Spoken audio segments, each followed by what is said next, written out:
We'll see. Okay. Depends how good you are, Terra. So, well, then I know it's going to be good. You bring it. Terra Winston is here, and we are live on what is normally just catch up, which is normally we just talk. Hey, what's you been doing? How you been? So I'm going to start that way because that's fair. You know, you are out of state right now. You are not in your beloved Chicago. You and your sister headed off to handle some family matters. That's what's going on in your world. Yeah, I'm in lovely South Carolina. Hey, Southern people.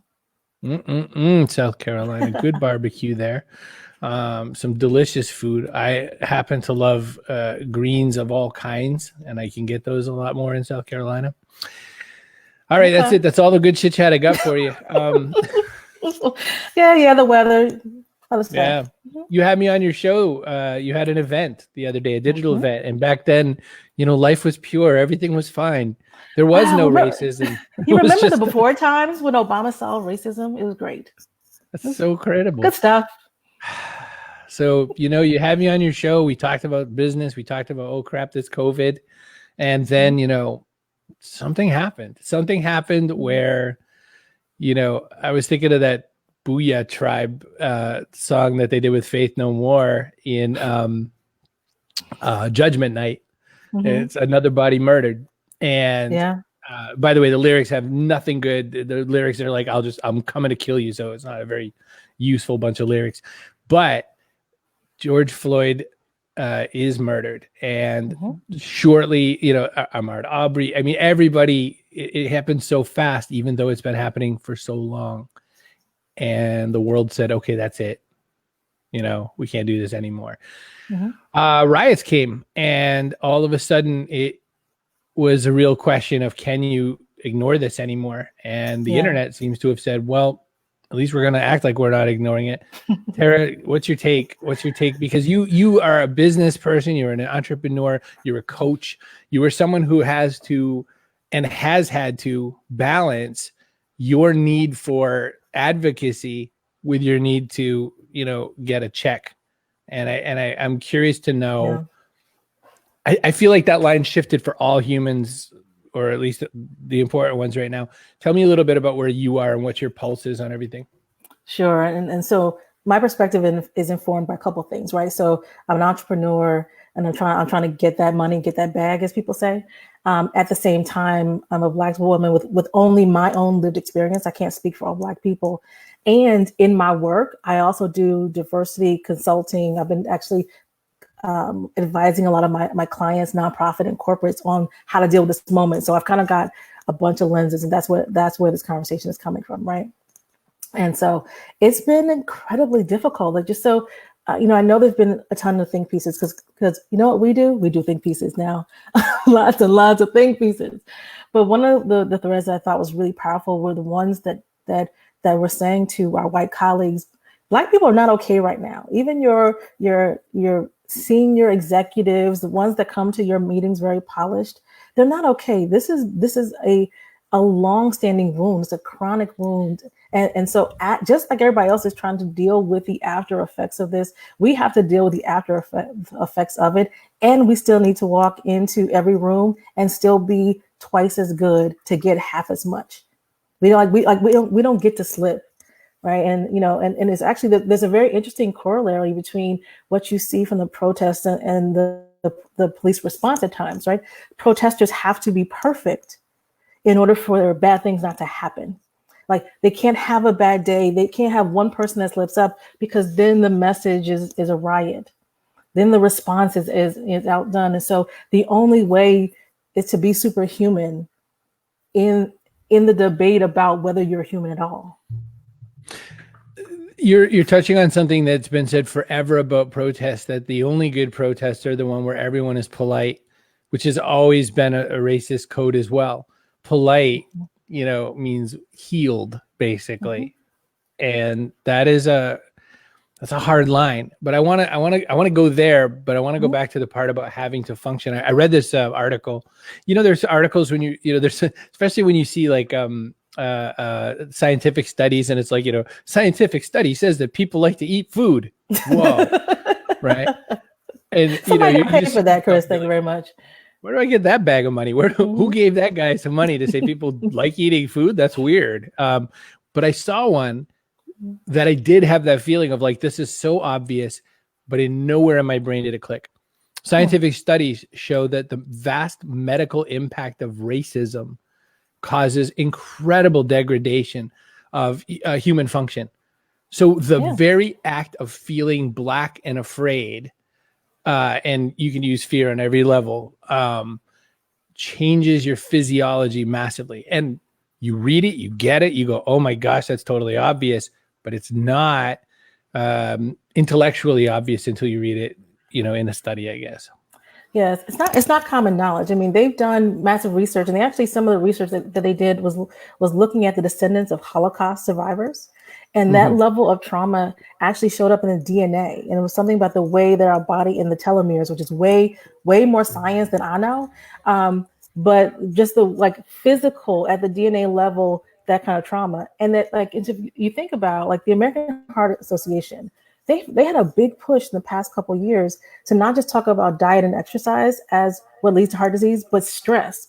Now, they were talking about work stress. They weren't talking about the stress of every day dealing with some of these pieces, right? So think about trauma and telomeres, think about daily stress, and think about a system, particularly a healthcare system that often, because of prejudices, people think, for example, they've done studies to show that medical providers actually believe less about pain in Black patients.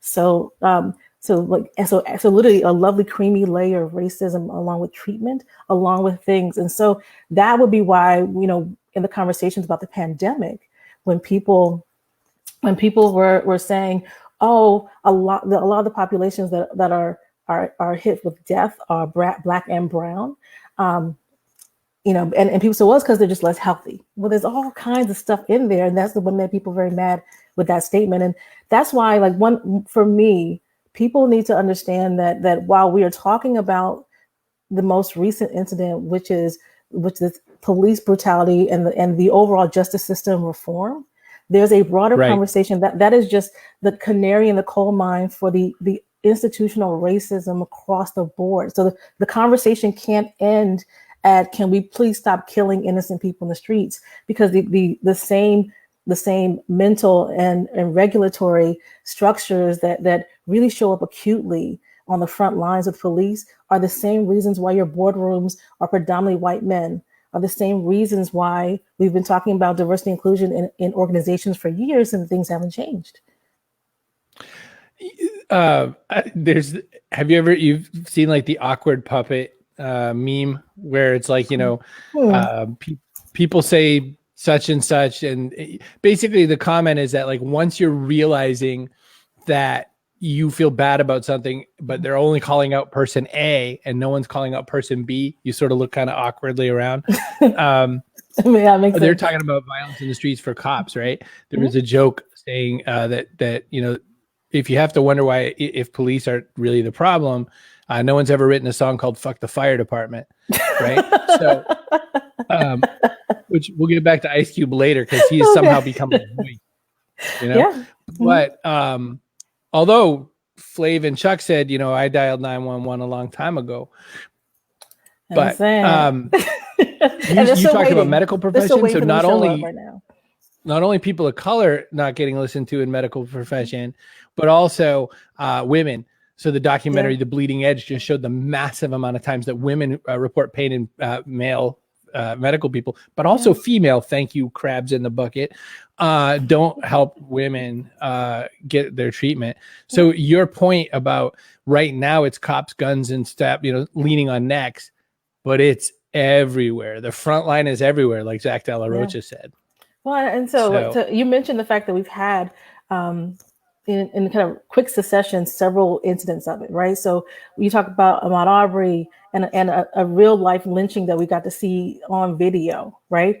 And that was the version of racism that we see in the history books. We go, oh, that was a terrible time, right? So it's a reminder that stuff is still alive, and and then you see the social justice side of it, right? The cops killing George Floyd, and we go, oh, and then you got to see Amy Cooper in New York who picked up her phone and was going and put on an affected voice to be very afraid. Right. And so we got to see that like the fact that there's a spectrum to it, that again, that historically, so I was on a call recently and someone said, why is this such a uniquely kind of American way to take on this issue? And America is actually one of the few countries where racism was actually baked into the founding of the country. Right. So we had slaves before we had a country officially, with all the documentation and such. And so, like, from the founding, we writ it into the lines. It was part of the initial debate. And then when you have a brand new country that wants any respect, what you do is economic respect. And Black bodies, the slaves, were actually a large driver of the economy for exports. So from the very beginning, like the racism, particularly racism against Black people, is very much kind of built into the fabric. Now, that doesn't mean that we're not good at being terrible to lots of people. We are very good at that. We love, next time have someone from the indigenous population talk about genocide. Like we got time, right? So we're not, but there is something very unique about racism against Black people, particularly because it is connected to economic viability. And we know that whenever you put money in the equation, it changes the game. One detail out of many that I learned from reading White Fragility by Robin D'Agostino was that, you're not supposed to ask your Black friends for all your help and knowledge. You know what I mean? Mm-hmm. Rachel Cargill also repeated that in a bunch of Instagram posts and continues to. At this point, this must be a macro for Rachel because she gets this a lot. I'm sure she must be losing her mind right now. But it's interesting because what's that expression? There's an expression that's used where it's basically don't air your Black on Black anger in front of white folk and show up, show out. There's a term like that where it's like just making up Black stuff now, right? No, it's a thing. I'll find it. But it's basically don't air your stuff. Don't be like that. But I brought you because I trust you. I trust you to be like, don't be a stupid idiot. I trust you to be like, no, that's like a stupid question, that sort of thing. Mm-hmm. So I couldn't just do this with a friend of color, but it's been a weird time watching the digital response. When everyone decided that we should all put white text on Black, and that meant we meant something. I loved seeing, thanks for your awesome protest picture, but can we see your picture of your board of directors? Mm-hmm. How does it move past this? Even Ice Cube said, we moved this down a little bit. It's 1% better now, 4,000% to go, mm-hmm. And what do people do after they've made their awesome graphic? So this is the part I know for a lot of people who have just got into this moment and they're like, oh my God, I have to do something. It can feel overwhelming, right? Because we're trying to solve everything at one time. I think probably, number one, most importantly, like fix the part around you, fix the pieces that you can do. And do I have to say vote? Do I have to say vote? I'm gonna say vote. Y'all gotta vote. I don't know what to tell you. You gotta vote. Did you mention voting yet? Oh, I might think about talking about voting. So beyond, okay. but voting is table stakes. Like that's not the end of a conversation. That's a reminder to tell you to brush your damn teeth. Brush your damn teeth and vote and wash your hands. It's still COVID, people, right? So outside of that, like so much of, again, institutional racism, right? I'm not going to just talk about police reform because that is a part of this conversation. It's about kind of how do you create a space where all people can be successful, and you can look around you and everybody here has some control over the world that they exist in. So I want to do a thought experiment. So Chris, you get to do this on air because you're my friend, and so I get to punish you. Okay, I'm ready. But I want everybody who is watching this to do this, right? Particularly if you are a non-Black person. So if you are a non-Black person, I want you to think about your social media feed over the past 2 weeks. And my guess is you probably have some friends that surprised you because they either weren't as open-minded as you thought, or they were a little bit more maybe you knew they weren't open-minded, but they're holding some prejudices that you didn't think, right? So everybody is going through this. Like, you're not alone. Don't be embarrassed. It's not just your racist uncle. You start to find that they're around the edges. Now, I want you to think about someone that you respect that falls in that camp, and think about all the places that discrimination and racism can leak out. So, do they hire people? Are they, think about people who've been interns that get a chance to say, oh, this person doesn't learn fast enough, or maybe we shouldn't extend this offer for this person. Maybe this person isn't trying hard enough. Is that friend someone that works in a store and has to make subjective decisions about who looks suspicious and who they need to follow? Like, do they work at a bank and they look at loan applications and have to not just look at the numbers but make some decisions? Do they give money as part of VCs? Right. So, you start like, are they teachers? And they start to think about who should be disciplined or not. So, all of a sudden you realize how much. So I can do this for another 2 hours and give you all the places and the touch points. So if you're tired of me talking about it, imagine how hard it is to live bouncing off of all these different versions, death by a million paper cuts, right?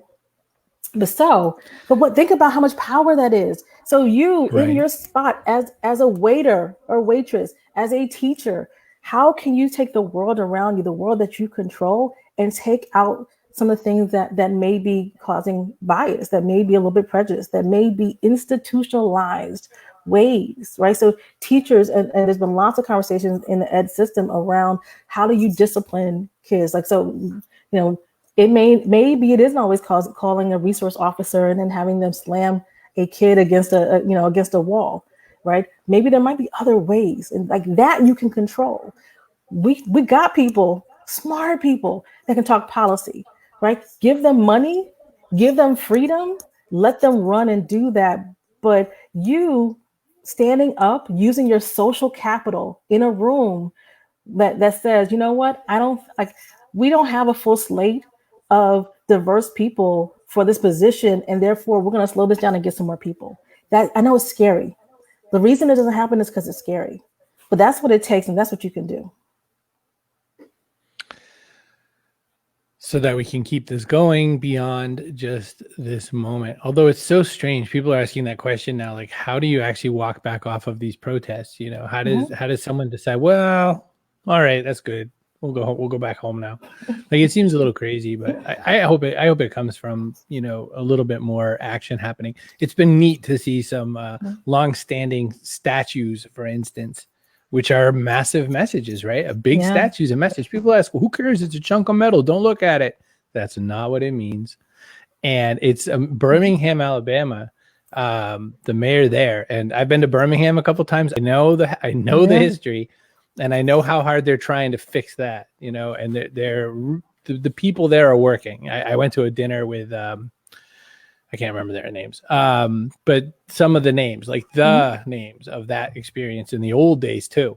Yeah. And the mayor there said they saw the people trying to rip the statue down again. The mayor said, look, would you please, if you give me 24 hours, I will roll a truck. We'll do it the right way. No one will get hurt. That statue comes down. We hear you. Got it. We're done. And he's being sued he's being sued by the state. The state is he by the state? Oh, because he's defiling, state property, that sort of a thing. Yeah. Well, again, back to that's why elections matter, right? So the people in the state are suing him for that. But again, he's doing what he can to control it, right? So like in his area of control, he is doing what he can, and that's what everybody gets to do, right? And like sidebar about these statues, I think a lot of people don't realize that the Confederate statues were actually not put up right after the war. They were put up as signals. They actually were always signals to Black populations, right, around, to intimidate them. Like it took years, and there's some places that have statues that never had real battles or real presence from the Confederate, but right, it was a signal. So it isn't just heritage. There's more to it than that.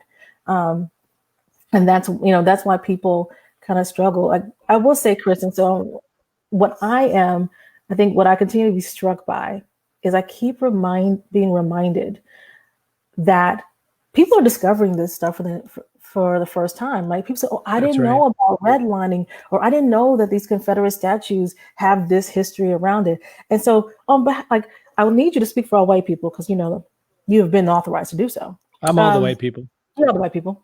We've been telling y'all for years. Like how many ways can we how could we say it any more clearly and wait for people to listen? Like why? Like there's so much shock.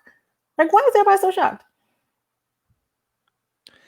That is a great question. Why is everybody so shocked? Is before I read White Fragility, which was a turning point in my life in some ways, before I read that book, I thought this was pretty much handled. I thought, there's a few racists around, we could get that. And I said, probably an overabundance of them in certain areas, like maybe the military and the police. I could get with that.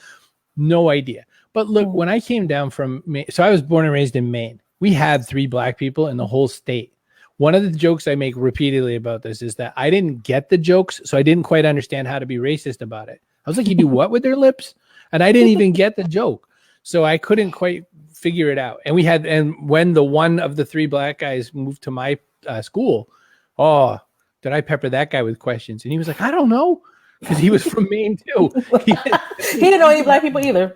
He didn't have any culture. He was like, he was off on his own. And joking aside, I use humor because I think it's the way in, and I also use humor when I'm freaked out. Like if you ever saw me at a doctor's office, I'm like a stand-up act. And this is the second most dangerous conversation I ever had. The other was interviewing a dying guy. So that tells you how my life is. Is there something you want to tell me about my health? Wait a minute. You're good right now. I think that the other reason that everybody's so freaked out is because sometimes it's so subtle. I had no idea that little white power symbol. I had no idea this thing, you like do the okay sign, but you sprawl your fingers. That's W for white power. I didn't know what that meant. Never heard of it. Yeah. Redlining. I was yesterday years old when I heard the actual term redlining and what that meant versus vaguely conceiving of the concept. Sometimes if we don't see it, we don't know it. So Carrie points out, by the way, and Carrie, thank you so much for sharing all the links. Carrie's Carrie, God bless. Oh, thank you, Carrie. I've been watching it pop up. She's fabulous. And yes, Chris is the white person. Thank you for nominating him. I agree with you. Yes. My idea of soul food is tuna fish. I'm always the one going, ooh, this is spicy. What is that? Black pepper? So yeah, I get it. So no, I think, and I think also we need to laugh when we feel awkward. Back to primates, apes, which is always a nice way to treat racism, right? Thanks, Roseanne. Primates, that's good, bro. When they're scared, show their teeth. Yeah. It's like the opposite of saying they're mad. They're like, I'm freaked right now. That's what chimpanzees do. I think that's part of how we get there. So one of your 8,000 fans, E.K. Fitzgerald, says, Terra Winston is brilliant.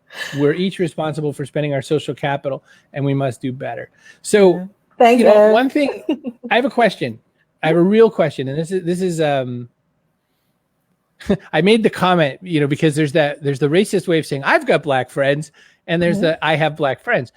But I make a special effort on every social platform that I'm on. I don't friend a lot of people on Facebook because I always have this sort of, I will friend you on Facebook if I feel like I'd be willing to let my kids hang out with you. And I don't know a lot of you, so I don't friend you that way. But on Twitter and stuff like that, I've made a big point of kind of friending up even more people from variety of cultures, because I think it's, if we don't see it, we don't see it. And I think that that's a repeating thing. But I have an awkwardness question. Does that seem like, collecting those voices or anything like that? Does that feel that negative sense of like, well, look at me, I got Black people on my timeline. I'm not racist now. Like racism solved.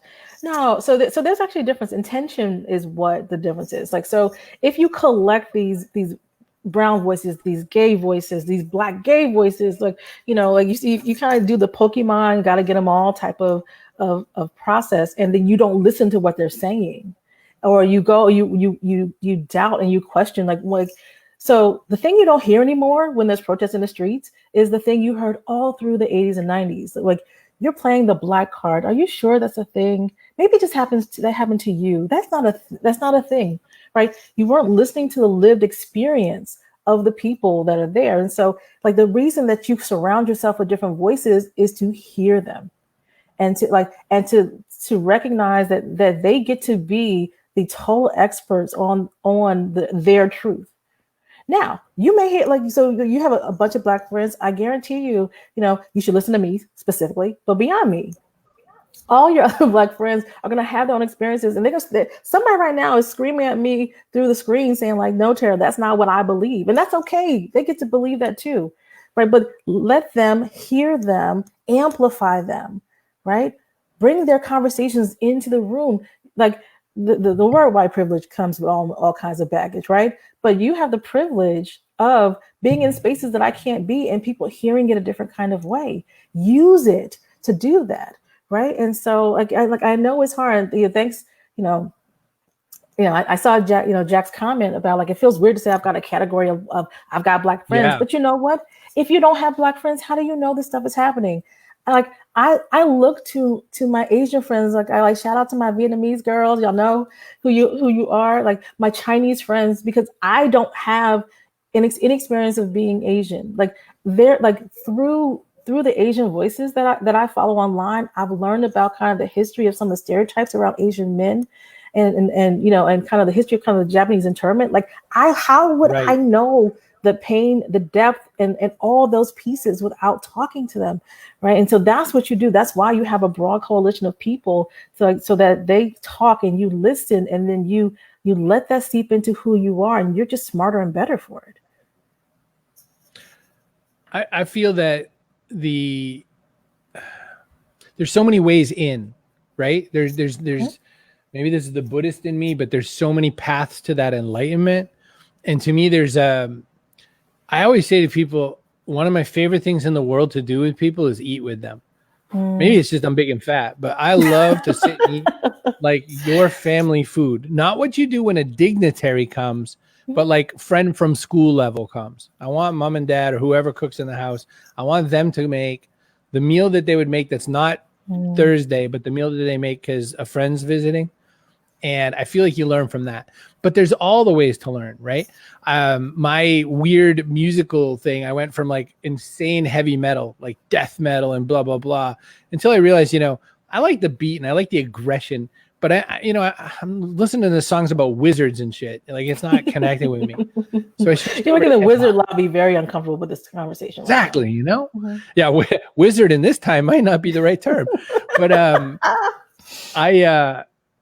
I switched over to hip hop. So I'm like this white guy driving the whitest car in the world, listening to Eric B. and Rakim and Big Daddy Kane and old Jay-Z before he started talking about his Basquiat's. And I felt like this speaks to me because it's like I work, I do my thing. Some stuff is stacked against me. Now, as a white guy, not a lot is stacked against me. But, I always felt like I was a guy on the outside. So I connected to that part of the music. But I feel like food's a way in, music's a way in. Having these conversations, the thought, I see Swati leaving comments, another one of your friends, clearly, because you see how beautiful she is. Yes, that is my friend. Hey, Swati. Yeah, well, and also her name, if I'm right, is a shrinking of Saraswati, which is the Hindu goddess of art and music and knowledge. So she represents a very important god in the pantheon. Swati, I didn't know all that, so like he knows more than me. Sorry. I'm Buddhist, but because I'm really crap at meditating, I use Sanskrit chants to meditate. Talk about appropriation, I'll take it all. That's kind of the deal. And so what I feel is that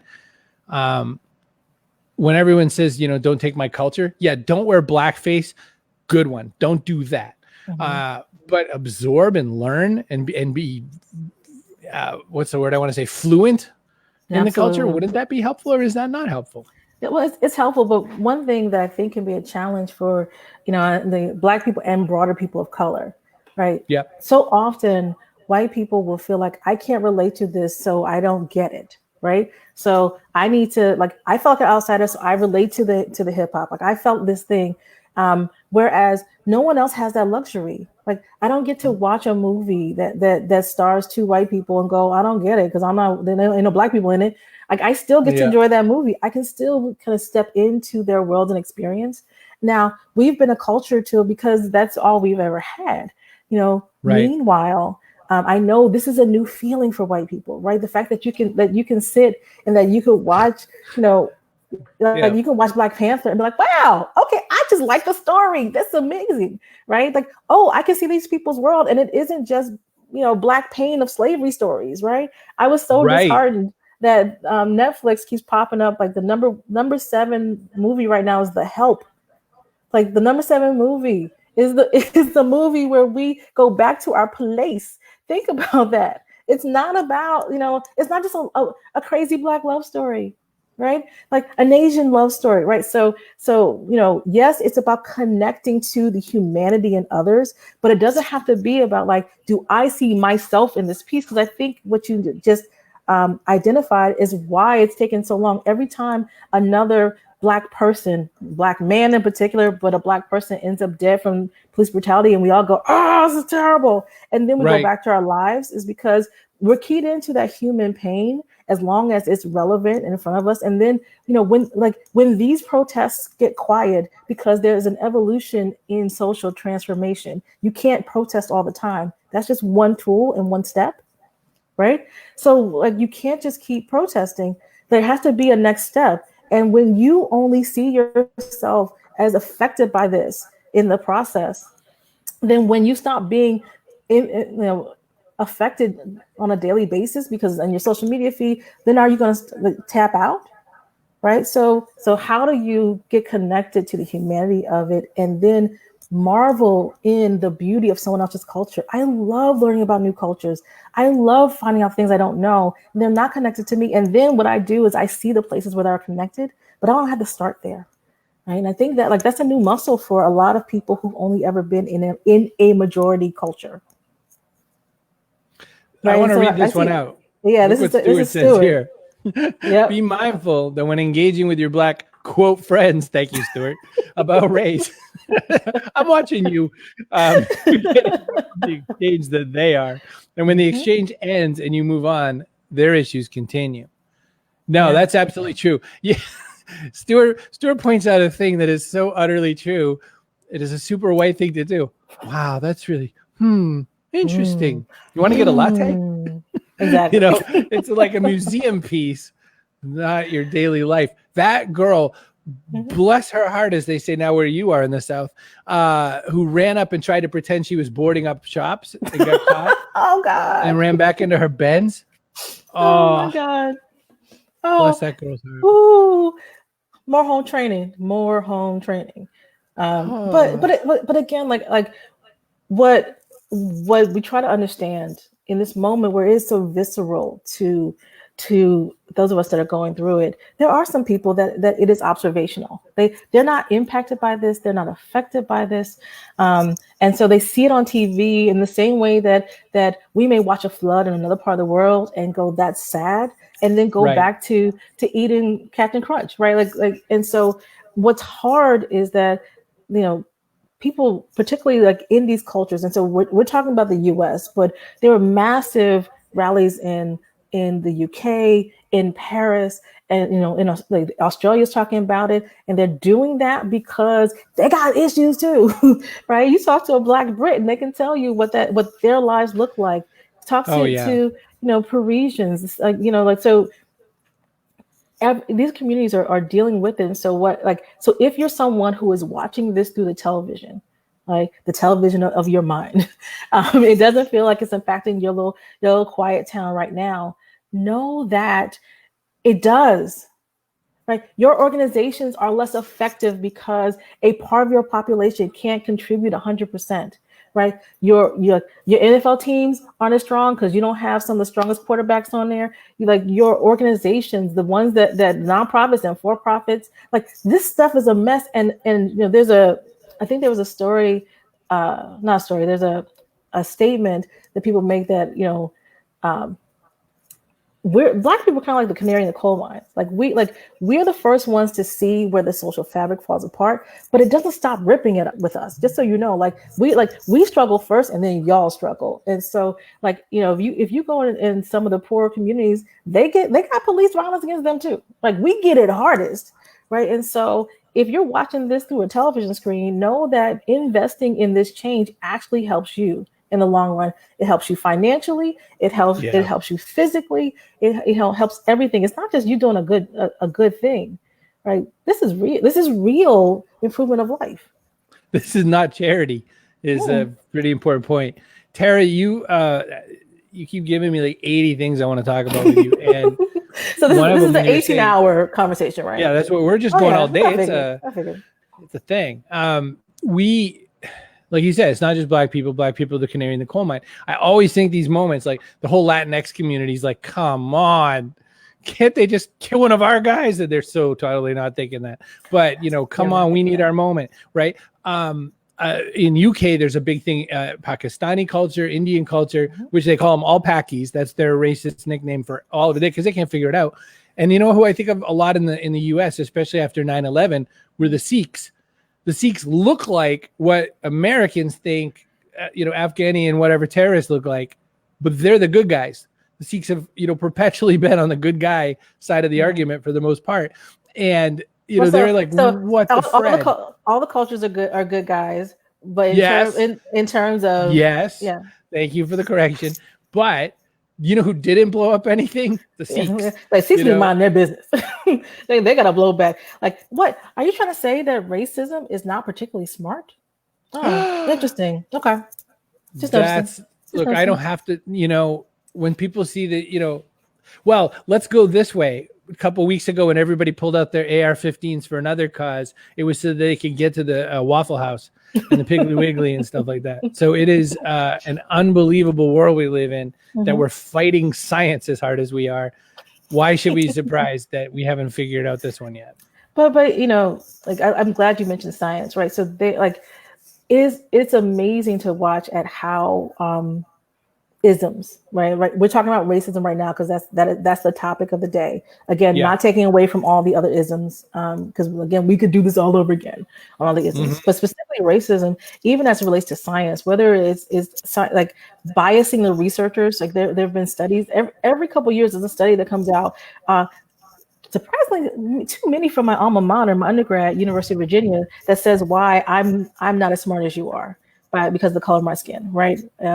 But what they found is it's the bias of the person going into the study that can create a sense of this.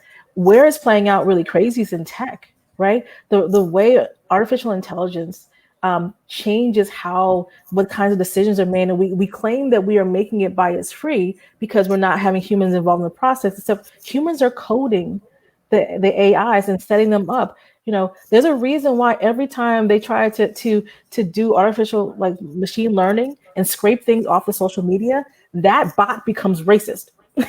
Like in hours, the bot becomes anti-Semitic and racist. It's because we have this culture. It is the way we talk in our circles, and that's probably the clearest example of kind of what we've all been steeping in. And when someone says, "Oh, I'm not racist," like, you can't just bubble in this cauldron of nonsense and not absorb a little bit, not even knowing that you do. You could be the biggest ally. You could have all the Black quote unquote friends, the way Stuart talked about it. Thanks, Stuart. See what you've done. Right? Like, you could have all those things, but because you're marinating in this, it is in you. And so artificial intelligence and some of the things, like where we tend to have decided that tech is clean and unbiased and meritocratic, that's the word. Yeah. Meritocracy. We've decided all those things, but it's not true. Like, so you need diverse voices in the technology field, because they're starting to set up all these pieces that we can't get out of. I mean, I think Utah recently had an issue where some of their policing algorithms were found to be kind of created by a firm that was started by someone who has advocacy in a white supremacist group. Did you say in Utah? I know. Like, we pause now for a moment of shock. Keep going. Oh, Utah. Right? So yeah. Again, this is why it's so important for me that everyone stop getting like, oh, I should get my sign and go out and protest. What you need to be doing is turning around and looking at all the spaces you touch in your life and figuring out how you're going to spend your social capital to make change in that area.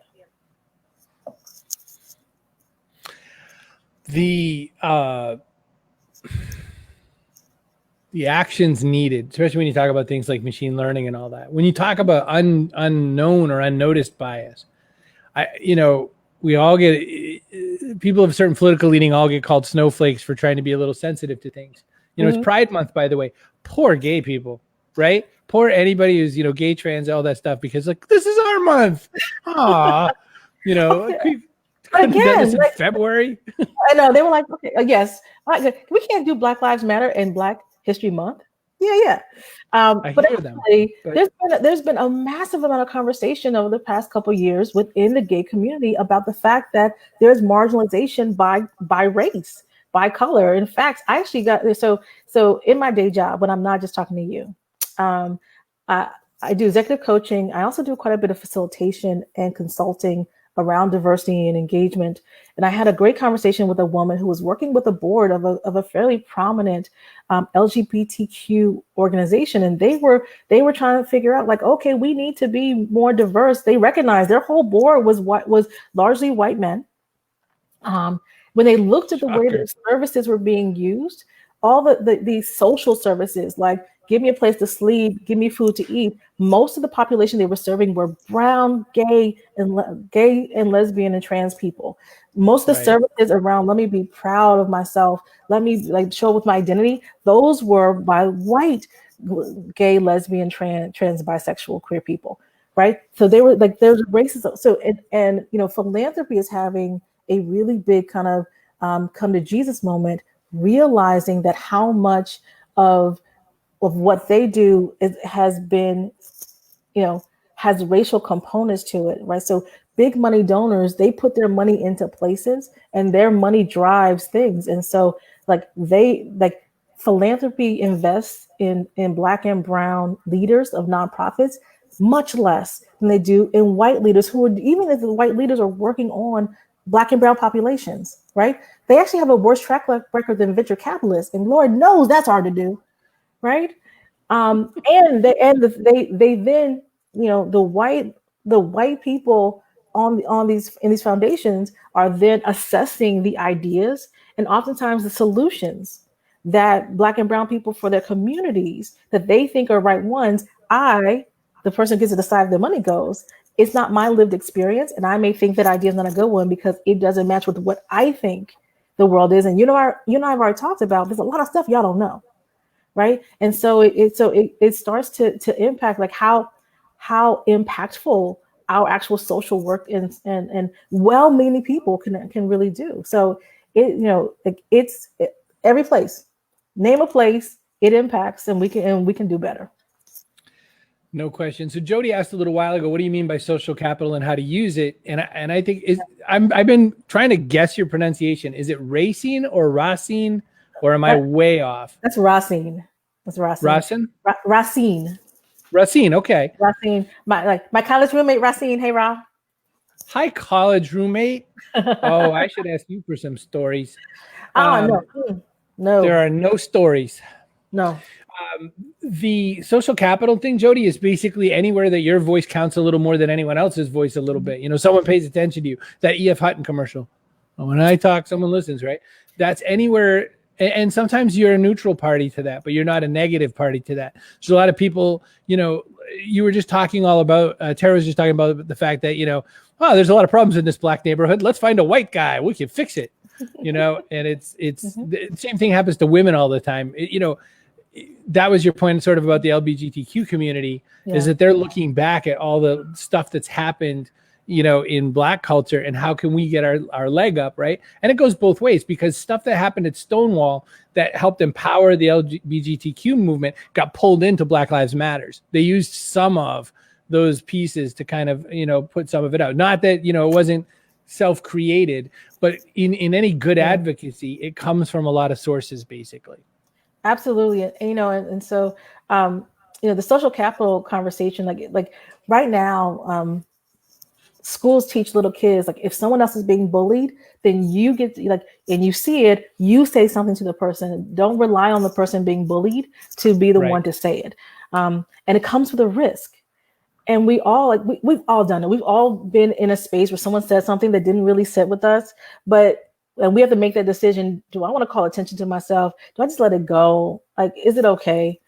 Like being the choice to not all the time, like no one's going to do it all the time. Let's be real.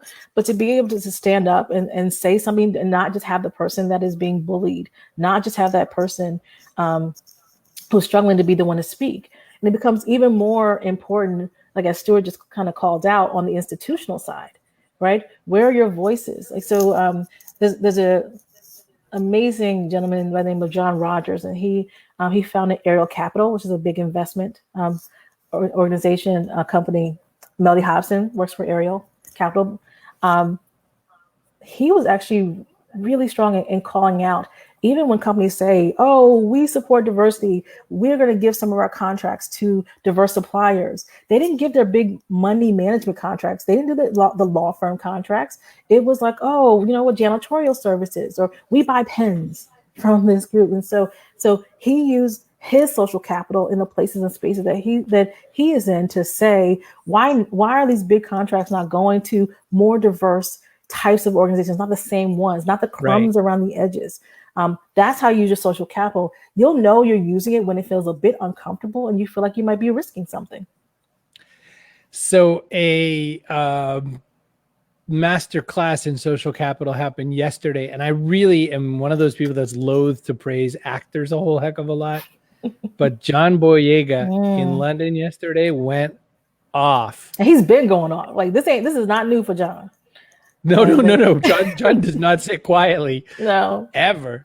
But I think it hit a certain kind of head yesterday, or, you know, that feeling that you're just like, I've been doing this all this time and you still hadn't listened. What the hell happened to you? He went. And, you know, this, you couldn't get more visual proof of this. The Star Wars poster for most of the world, the Star Wars poster for China, where he's off. He's not in the Star Wars poster because Chinese people would prefer it differently. Right? He's lived through that. His character in that stupid trilogy went from almost interesting for part of a movie to that guy in the background to that really nothing in the last movie. He, you know, that's just Star Wars, you know, the biggest, nerd franchise in the world saying it's okay. We don't need him. But think about it. Like, so John Boyega, who has dealt with this all his life, who's sitting up on this megaphone, who is putting his entire career at risk because behind the scenes, there's a bunch of people right now that are saying like, he might be too spicy for us to pick up on this next film, right? That's fabulous. What if it was George Clooney? What if it was J.J. Abrams, who had all this money to greenlight things? He said, I'm not going to greenlight another production that does not have not just diverse people in front of it, but diverse people behind the scenes. Like, that's social capital, right? So, you know, like, yay, like, we have to have a John Boyega, but we're not, like, the idea of what can allies do, if it's only John Boyega, who happens to be very clearly Black, who is risking himself, like, he's just like everyone in Black Lives Matters, everyone at these protests standing on the front lines that has to do it first. You need people with power. Like, so there's images coming out on the protests of young white women kind of standing between Black men and the police, putting their bodies physically in the way. Like, people need to put their careers physically in the way in front of John Boyega. Like, you bring John Boyega on this project, or you can't have me on this project. That's social capital. People need to put their careers in the way of John Boyega.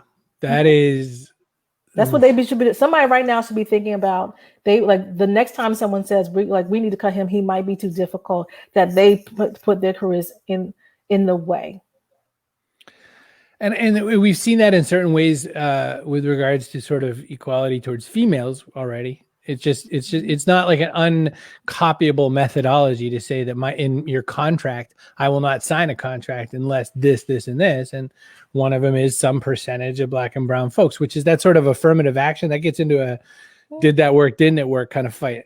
But in general, you know, the people with all that money are calling some shots. You know, a guy like Clooney, to your point, he's producing a lot now. So that means his dollars are going right into what choices he's making. And not only is he producing, but if anyone ever convinces that guy out of that chair to go and act, he's got some choices. So, you know, I will, I'll call him up.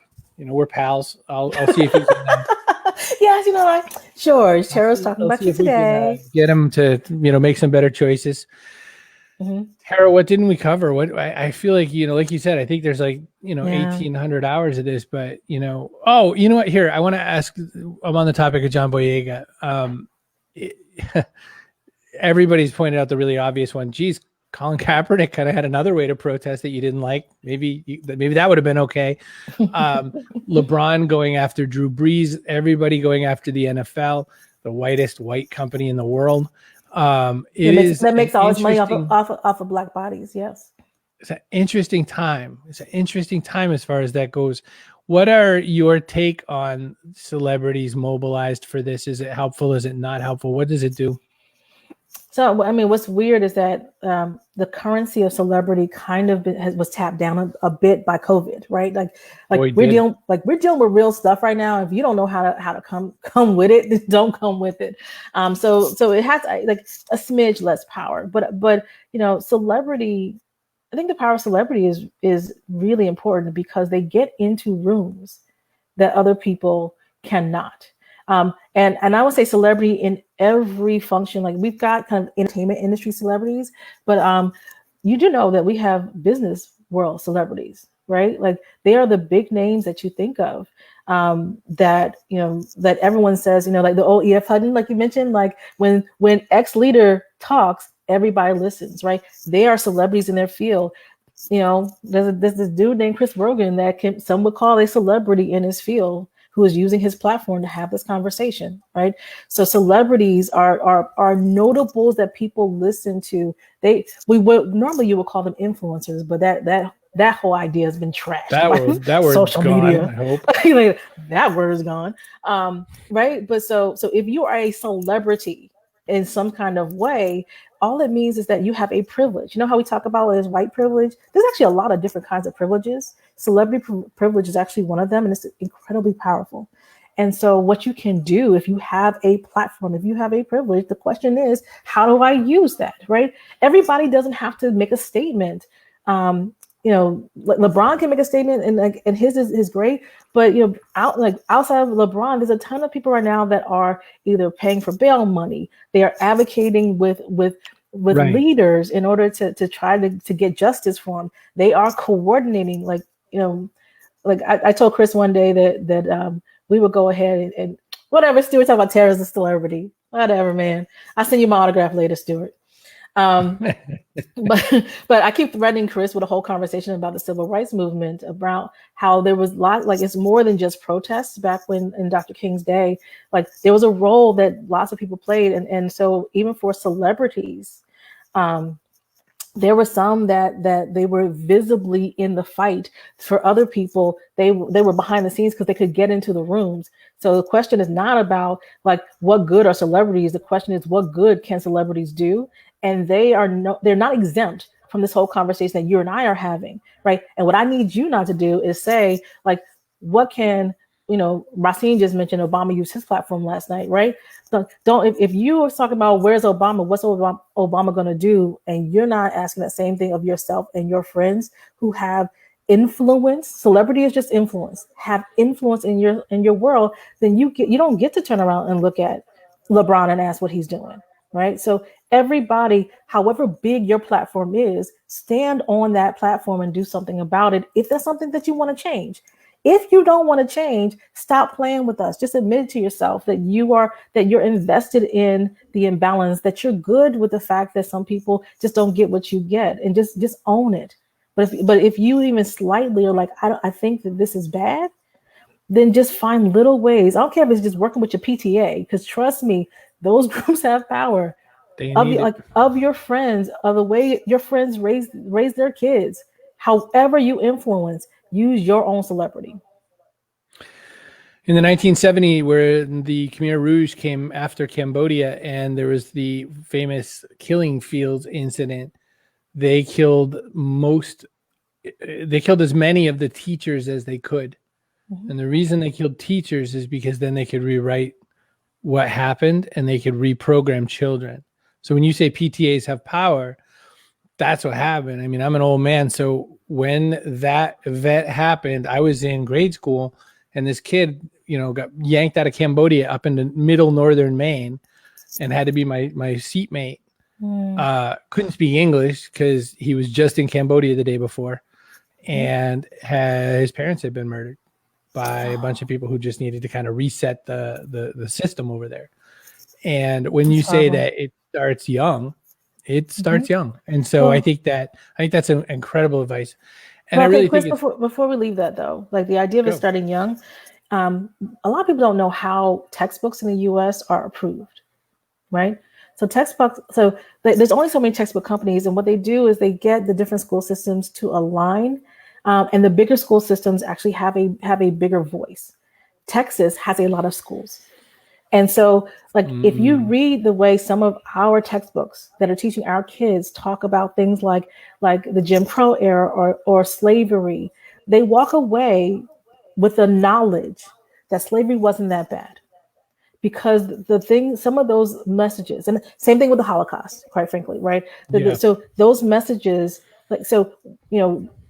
we haven't gone as far as murdering teachers, but what we have done is deliberately use this idea of like, dare I say, white supremacy, but this idea we don't want to have uncomfortable conversations, like to tamp down and twist the brains and what these kids are learning. And so when you come across your internet trolls at times, or when someone is trying to debate this, what they are getting is from baseline, the education, what they were told as truth. Right. And now you're trying to show them this other thing. And so it's really insidious, the ways that it has infected, right? And so, like, again, who would have thought that, like, the key to fighting racism was somebody on the school board that gets to approve textbooks? But it is. Knowledge isn't just power. Knowledge is a weapon. Yeah. And so it's definitely it's a tool and a weapon, just like any weapon, right? You know, when uprisings happen, people use their rakes. They don't have swords yet, that kind of a thing. Yeah. Christine points out that, Tara, what are your thoughts on making a history of racism and sexism as a mandatory class, at least at middle school level, maybe to high school? And, we don't rename it something more palatable. It's not an elective. You've got to learn about racism and sexism. What's your take from my friend, Christine? Well, Christine, that's actually a really good question. I think it feels really disingenuous to teach history and not teach history, right? Like, if you teach history the way it actually happened, you don't actually have to have a separate section called sexism, because you can see like what led up to women fighting to get the vote, right? And then you could go back and start, like, when you teach the Constitution, you can say things like it was very deliberately like all men, and they meant it, all men are created equal and women don't matter, right? Like, so if you actually teach history the way it actually happened, then you will get all the elements of that woven in. And what's hard is that our history is not pretty, and no history is. There's not there's always subjugation and murder. Like, our history, like, will get an R rating from most movie rating bodies. But if you teach the truth of it, then you don't have to go back and put the pieces together about an ism. It's a great question. All significant money comes from blood. All significant change has blood underneath it. Can't avoid it. Babies come with blood. You know what I mean? So it's all the things that matter are on the other side of pain. Tara, this has been the most amazing conversation. I'm sure everyone's feeling a little bit similarly. Thank you for having me, Chris. Not my normal chit chat. Normally I ask you things like, what'd you have for breakfast? But so that means you got to have me back, and then we'll talk about, I don't know, movies and stuff. Okay. Snacks. We'll talk about, what you've been binging, which I've been binging a Viking show. By the way, the other day I was like, oh man, I'm pretty stressed out. I think I'm just going to watch this movie to de-stress. I watched Uncut Gems. Okay. That is not a movie to de-stress. Yeah. So I didn't know. I did not know. And as that kept going, I was like, this is some really good acting from Sandler. I kept forgetting it was Adam Sandler, which gives you my opinion about him in a given day. But boy, when that movie ended, I was like, I have done a bad thing, and stayed up quite a while. Listen, thank you so much for being here. You are the absolute best. I'm probably not even going to be able to keep up with all the thank yous that just rolled through. Hi, Lila, by the way. I'm sorry I didn't say that earlier, so I hope she's still around. Thanks, Tara. Thanks, Carrie. Thanks, Carrie. Every time you were like the sharing a sharer. So thank you, teammate. Who did I miss? I missed Rachel. Like Chloe, Tim was on there. So Tim come through. Cheryl. Hey, Cheryl. My gosh, this is like a romper room when she's got the thing out and she's seeing all the kids. Elaine, I saw Tab too. Tabitha came through. Mm-hmm. Yeah. Oh my gosh, you I brought my friends with me, just so you know. Oh, Tony. Tony says, I've learned how to understand this so much better in the last few minutes I watched. I'll go back and watch the recording. Have many days of hearing and listening to many friends and acquaintances. So anyway, sweet. oh my golly, it just keeps going. Yeah. Maurice has been pretty active. I got 2 thumbs up. You didn't. They're both that me. was just Maurice has known me a long time. That was really just for you. Crystal. Oh yeah. I've got Miss Jean. Oh, I had Miss Molly. See how there was different ones. It was a franchise. I never knew.